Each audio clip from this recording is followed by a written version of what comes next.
राधे कृष्ण दोस्तों। जगन्नाथ भगवान का एक बड़ा ही अनन्य भक्त हुआ करता था। उसका नाम था माधवदास।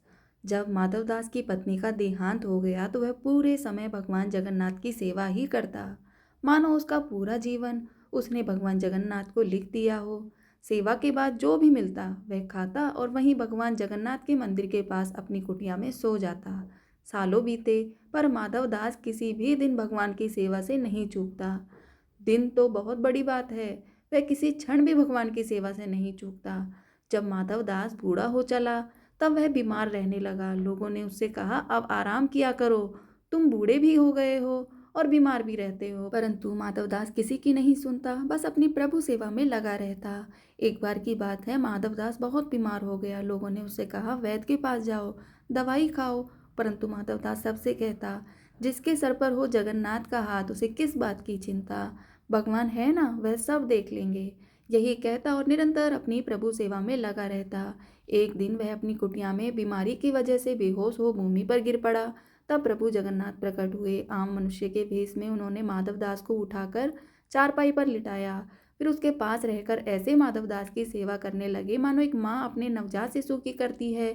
माथे पर पट्टी देकर उसका ज्वर कम करना, उसे काढ़ा पिलाना। माधवदास बहुत ही कमजोर हो गए थे, उसकी सोचने समझने की शक्ति भी बहुत कम हो गई थी। धीरे धीरे जब माधवदास ठीक होने लगे तो एक दिन उन्होंने भगवान को पहचान लिया। पहचानते ही माधवदास प्रभु के सामने हाथ जोड़कर जोर जोर से रोने लगे। रोते हुए कहने लगे, प्रभु आप यह क्या कर रहे हैं? मैं आपका भक्त हूँ, मैं आपका दास हूँ, आप मेरी सेवा क्यों कर रहे हैं प्रभु? अपने भक्त के आंसू भगवान श्री हरि ने पहुंचकर उन्हें अपने हृदय से लगा लिया। प्रभु के हृदय में लीन होकर फिर कौन सी आस और लालसा बाकी रह जाती है। माधवदास को जीवित होते हुए इसी धरती पर साक्षात वैकुंठ का अनुभव हो रहा था। प्रभु ने उसके पीठ को सहलाते हुए उसे चुप कराया। सुबकते हुए माधवदास ने श्री हरि से कहा, हे प्रभु, हे परमानंद, हे परमात्मा, आप तो त्रिलोक के स्वामी हैं, आप ही नारायण हैं, इस पूरे ब्रह्मांड के मालिक हैं। आपकी इच्छा से तो यह बीमारी क्षण भर में नष्ट हो सकती थी, फिर आपने मेरी सेवा करने के स्थान पर मुझे पूर्णतः स्वस्थ क्यों नहीं किया? भगवान ने मुस्कुराकर माधवदास से कहा, हे प्रिय, कर्मों का फल तो भोगना ही पड़ता है। कर्म का चक्र ही नियति है। यदि मैं तुम्हें अभी तुम्हारी पीड़ा से मुक्त कर दूं, तो भी आगे चलकर तो तुम्हें यह कष्ट भोगना ही पड़ेगा। संसार में जो भी कर्म होते हैं उसके निश्चित कर्म फल भी होते हैं। सृष्टि ऐसे ही चलती है। फिर भगवान कहते हैं, तुम्हारे कर्मों के अनुसार ही मैंने तुम्हारी सेवा की है। तुमने जितनी मेरी सेवा की है उसका कोई मोल नहीं। भगवान भी भक्त के प्रेम के भूखे होते हैं। एक ही भाव भगवान को सबसे प्रिय है। तुम्हारा प्रेम मेरे लिए सेवा हो सकता है, तो जब तुम्हें सेवा की आवश्यकता है तो मेरा प्रेम भी तुम्हारे लिए सेवा हो सकता है।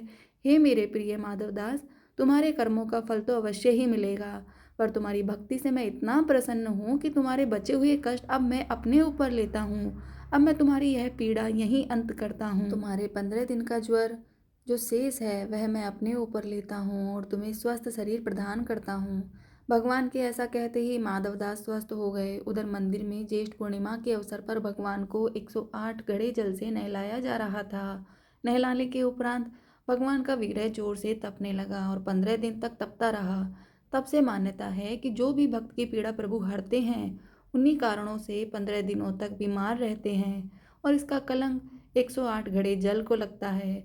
धन्य है वो 108 घड़े एवं जल जो प्रभु की लीला के अंग हैं। प्रभु की लीला अपरंपार है। जय श्री राधे कृष्ण दोस्तों।